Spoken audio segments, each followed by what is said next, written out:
बिस्मिल्लाहिर्रहमानिर्रहीम। आज हम Al Hasnain trader and commission agent, हमारे साथ मौजूद है चौधरी जहीर अब्बास, तो इनका बूथ पुराना शॉप का। तो आज हमें ये रेट बताएंगे मंडी में जो नई इजनात है इन्होंने सेल की है, जो बाई की है, उसके बारे में आज हमें बताएंगे। तो हमें चौधरी जहीर साहब से पूछते हैं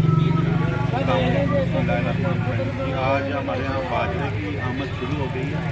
बाजरा रेट तकरीबन 2600 से लेकर 250 रुपये तक उपलब्ध होगा और कपास की आमद अभी आ रही है, वो तकरीबन 6500 से लेकर 7500 रुपये तक चल रहा है और गंदम की रेट 250 रुपये चल रहा है।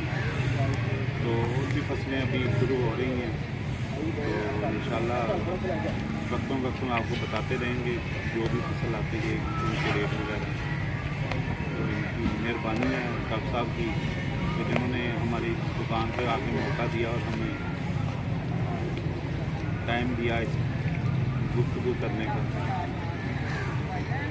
और हम आपको मंडी का भी व्यू दिखाते हैं। जो आस पास हमारे ये नाश बड़ी तोड़िया नहीं सब कुछ आपको दिखाएंगे।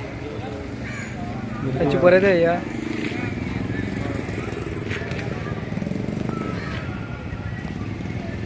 पार्टी